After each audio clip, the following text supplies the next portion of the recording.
The brisk morning sun cast long shadows across the quiet neighborhood street as David Jackson, a well-dressed black man in his late 40s, drove his sleek black sedan toward his office. With a calm demeanor and an air of quiet authority, David blended into the suburban landscape, his mind preoccupied with the important meeting awaiting him. As the head of internal affairs, he had spent years unraveling corruption, ensuring accountability, and fighting for justice from within the system. His work was demanding but purposeful, driven by a deep conviction to make things better for everyone. The hum of the car's engine was suddenly interrupted by flashing red and blue lights in his rearview mirror. A police cruiser, its siren blaring faintly, sped up behind him. Confused but compliant, David eased his car to the side of the road. He hadn't been speeding, nor could he recall breaking any traffic laws. With a steady hand, he turned off the ignition and waited. Officer James Turner, a tall man with a stern expression and a swagger that reeked of authority, stepped out of the cruiser. His uniform was crisp, his badge gleaming in the sunlight, but his eyes carried a coldness that betrayed his intentions. To him, David was just another driver. No, just another black man in a nice car. James had seen it all before. People who didn't belong, people who needed to be put in their place. David rolled down his window as the officer approached, his calm demeanor unwavering. "Good morning, officer. Is there a problem?" he asked, his voice even and polite. James didn't answer immediately. Instead, he leaned down, his gaze sweeping over David's suit and car with thinly veiled suspicion. "License and registration," he demanded curtly. David reached into the glove compartment, his movements deliberate and non-threatening, before handing over the requested documents. "May I ask why I was pulled over?" he inquired again, maintaining his composure. The officer smirked. "Routine check," he replied, but his tone dripped with something darker, something accusatory. He began flipping through the documents with exaggerated care, as if expecting to find something amiss. As the minutes dragged on, the tension thickened. James started peppering David with questions, his tone growing sharper and more condescending with each one. "Where are you headed? What do you do for a living? This your car?" David answered each question with measured patience, his years of experience in law enforcement keeping his frustration at bay. "Yes, it's my car. I'm on my way to work. I'm the head of internal affairs," he stated plainly, his words carrying the weight of truth. But James didn't flinch. In fact, he seemed emboldened, interpreting David's calmness as defiance. "Head of internal affairs, huh?" he scoffed. "That's a good one. Got any proof to back that up?" David's gaze didn't waver. He reached into his briefcase, pulling out his identification. "Here you go," he said, offering it to the officer. James hesitated for a moment, his confidence faltering as he glanced at the badge and credentials, but his pride wouldn't let him back down. "Fake IDs are easy to come by," he muttered, handing it back dismissively. David's jaw tightened imperceptibly, but he remained composed. "Officer, is there a specific reason for this stop, or may I continue on my way?" The question hung in the air, a challenge that James wasn't prepared to face. He shifted uncomfortably, his mind racing for a justification to assert his authority further. But before he could respond, the sound of a crackling radio interrupted them. "Officer Turner, report to the station immediately." The dispatcher's voice cut through the tension. James frowned, clearly annoyed, but he couldn't ignore the call. "Stay here," he barked at David before storming back to his cruiser. David watched him go, his expression unreadable. He had encountered men like James before, men who saw power as a weapon rather than a responsibility.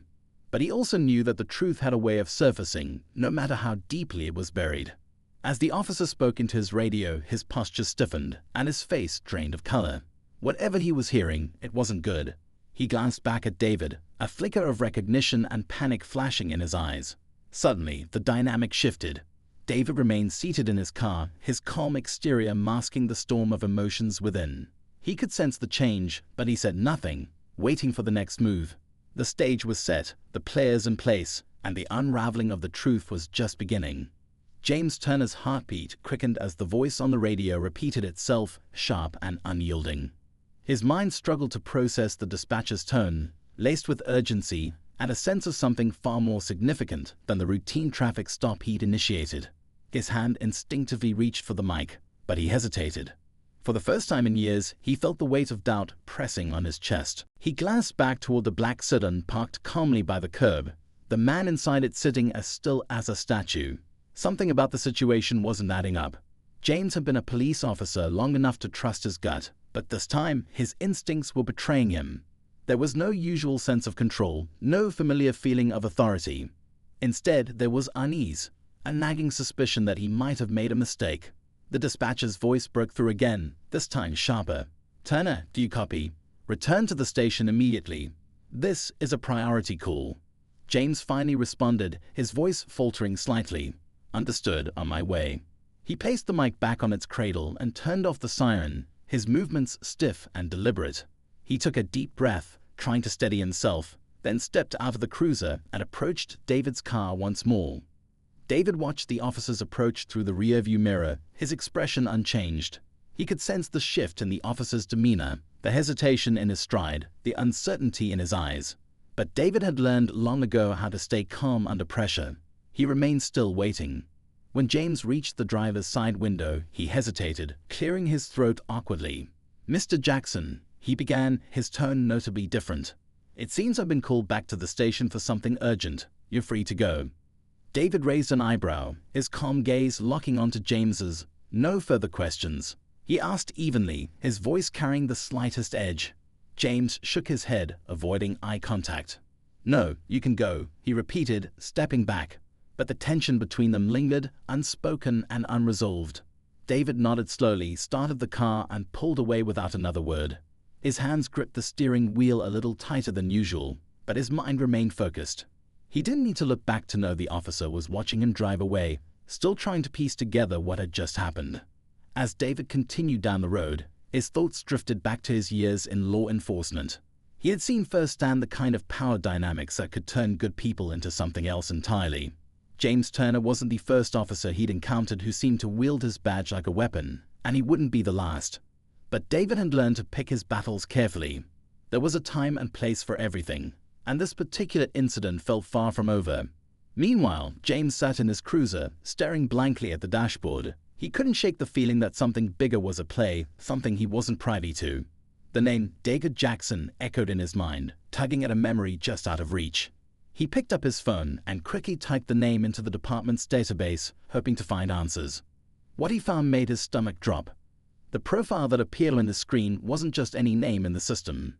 It was David Jackson, head of internal affairs, a man with a reputation for integrity and a relentless pursuit of justice. James scrolled through the information, his face growing paler with every line.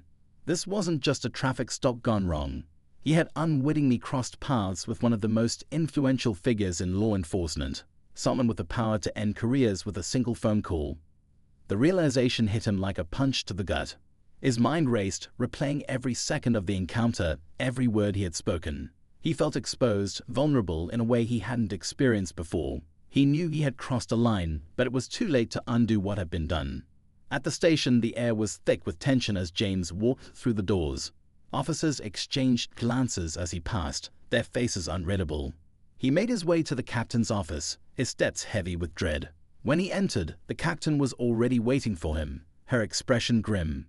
"Turner," she said, motioning for him to sit. "We need to talk." James swallowed hard and took a seat, his palms sweating. The captain leaned forward, her eyes narrowing as she spoke. "Do you have any idea who you just pulled over?" James nodded slowly, his voice barely above a whisper. "David Jackson, head of internal affairs." The captain's gaze hardened. "Do you know what this could mean for us? For you, Jackson isn't just some pencil pusher. He's been instrumental in cleaning up corruption across multiple departments. He's not someone you want to antagonize." James nodded again, his mind spinning.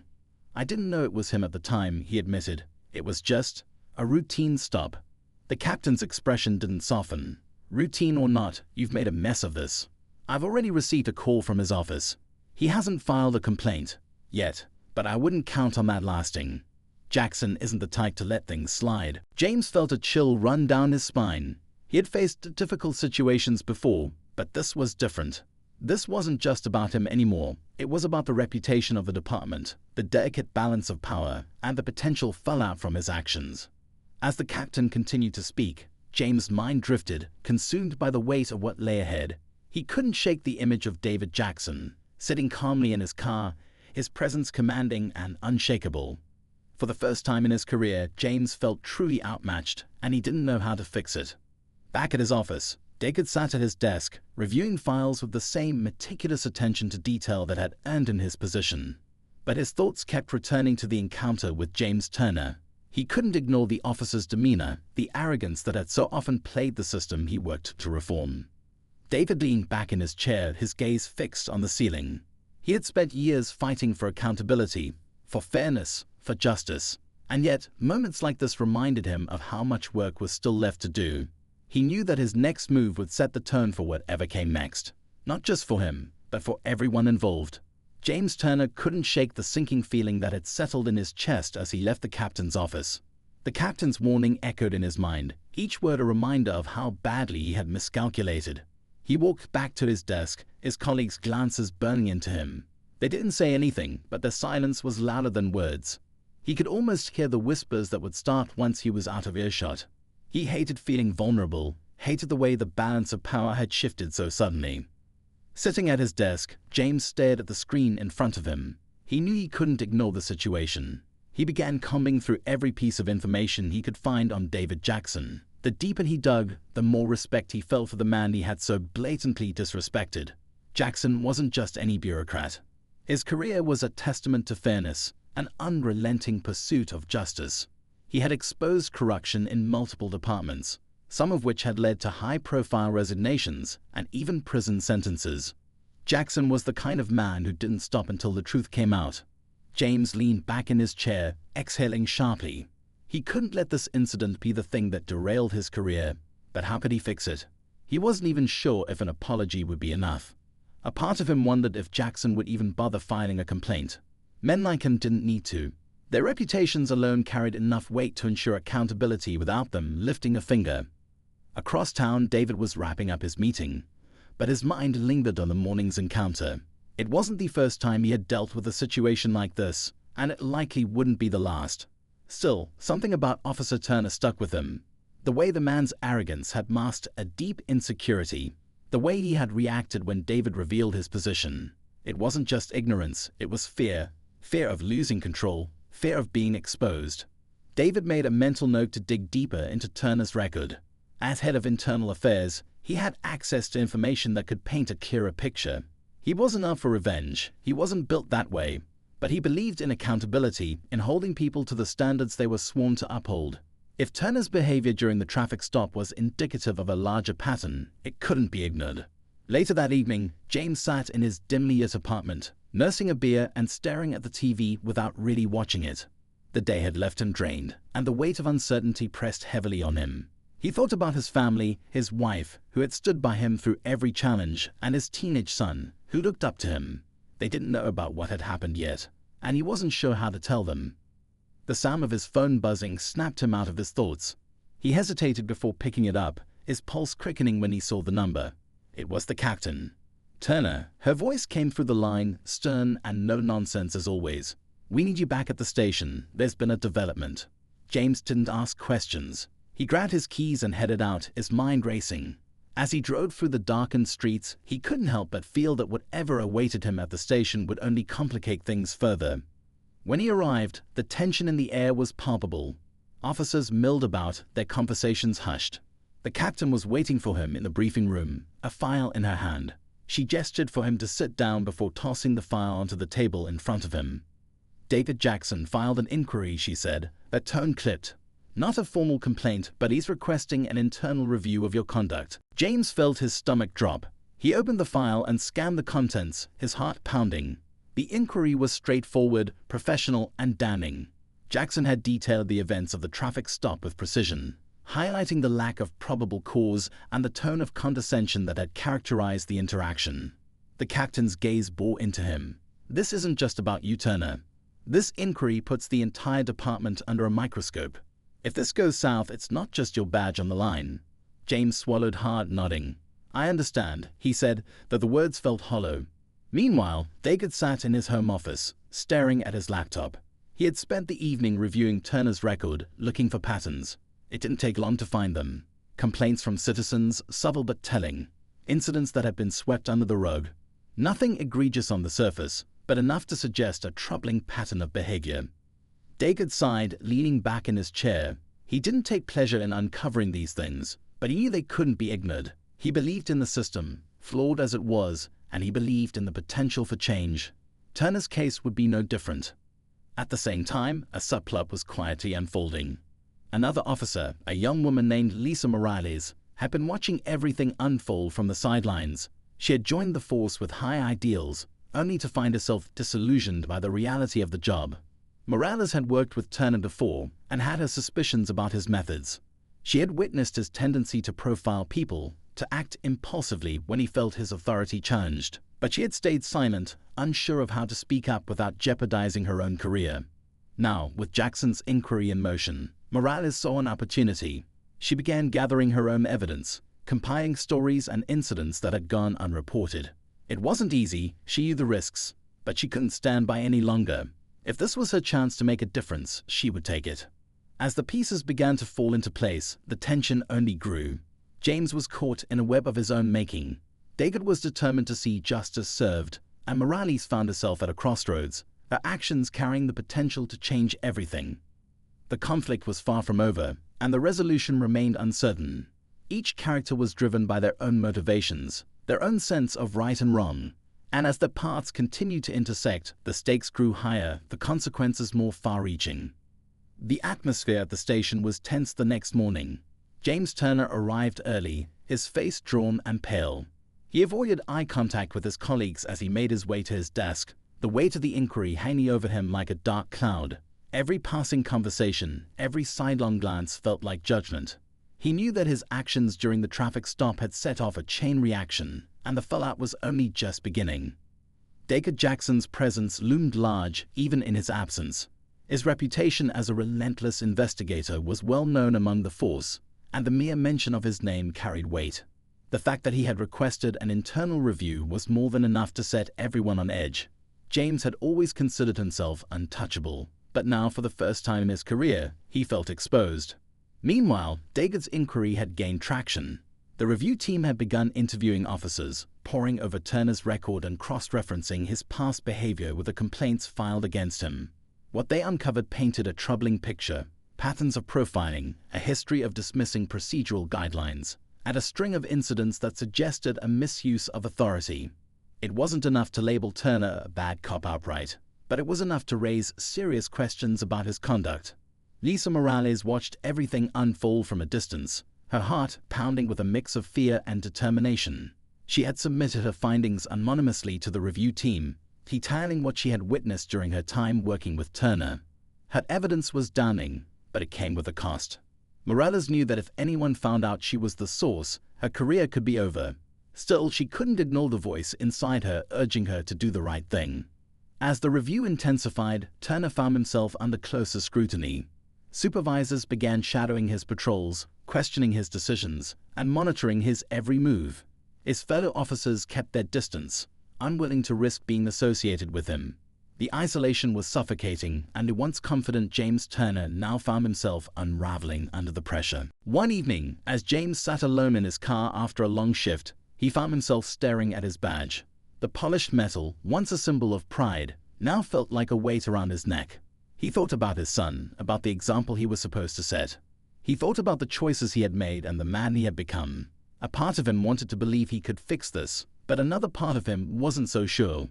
David Jackson, meanwhile, was piecing together the final details of his investigation. His findings painted a picture that was both complex and deeply troubling. Turner wasn't just a rogue officer. He was a symptom of a larger issue, a culture that allowed certain behaviors to go unchecked. But David knew that addressing the problem wasn't just about exposing Turner. It was about holding the system accountable and pushing for real change. The tension reached a boiling point when David received an unexpected phone call. The voice on the other end was shaky but familiar. It was Lisa Morales. She confessed to being the source of the anonymous evidence and expressed her fears about retaliation. David listened carefully, his respect for her courage growing with every word. He assured her that she had done the right thing and that her identity would be protected. At the same time, Turner's desperation reached new heights. He began reaching out to colleagues, trying to gauge their loyalty, but the responses were cold and distant. It was clear that the department had turned its back on him. He felt like a man on a sinking ship, and he had no idea how to save himself. The climax began to take shape as all the pieces of the puzzle started to align. David prepared his final report, knowing that its release would have far-reaching consequences. Morales braced herself for the fallout, her nerves frayed but her resolve unshaken. And Turner, trapped in a web of his own making, found himself staring down the barrel of accountability. The stage was set for a confrontation that would expose the truth and test the strength of everyone involved. The audience could feel the tension mounting, the weight of the unresolved conflicts pressing down like a storm on the horizon.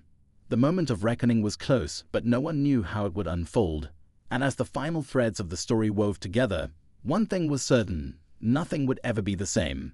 James Turner sat at his desk, staring blankly at his computer screen, the weight of his situation crushing him. He knew the inquiry was bad, but what he didn't know was how far it would go, or how quickly.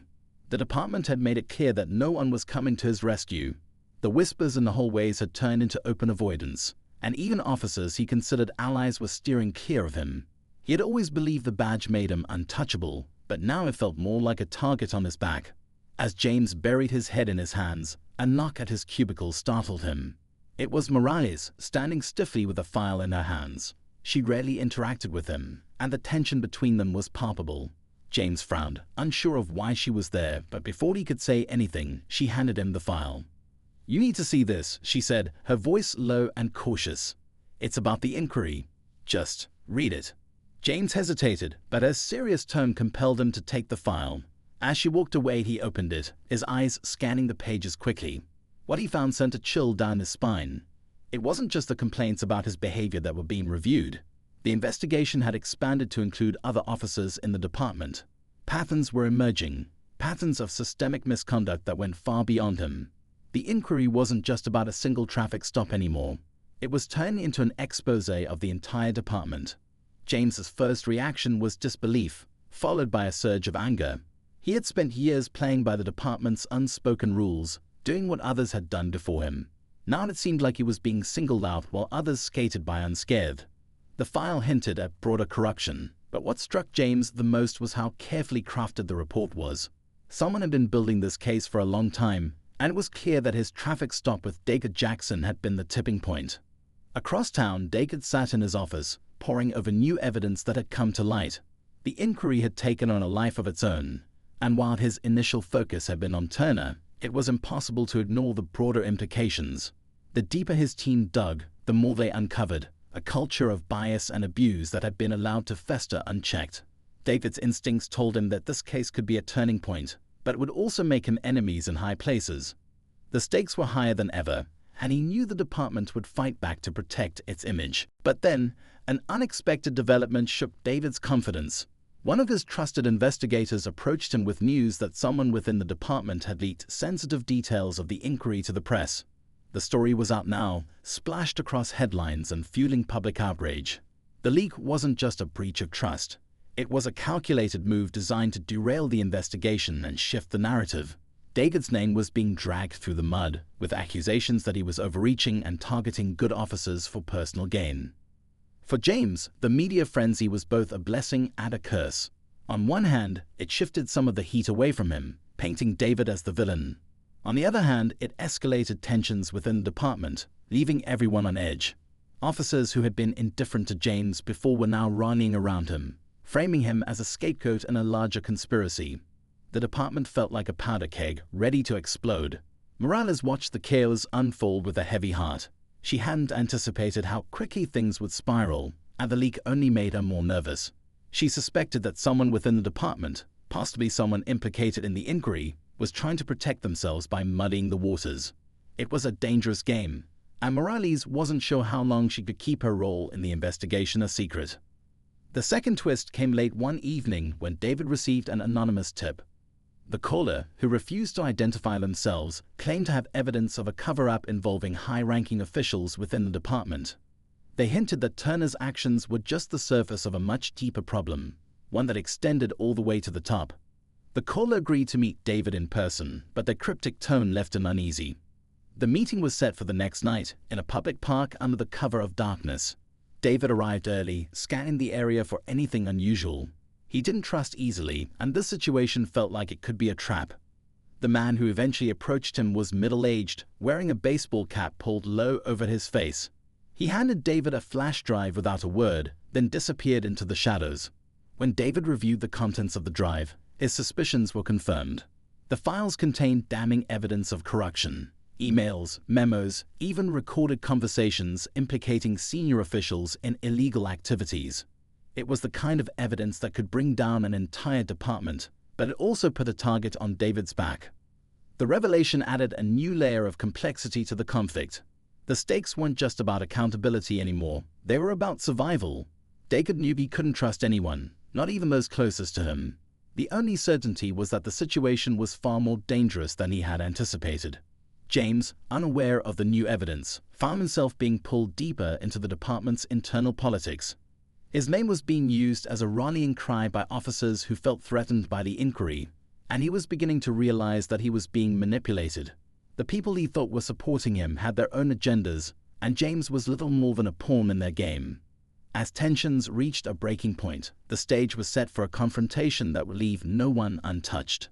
David, James, Morales, and the department itself were all hurtling toward a moment of reckoning. But with so many moving pieces and hidden agendas, the outcome was anything but certain. The audience could feel the tension mounting, the threads of the story tightening around its characters, each choice driving them closer to the edge.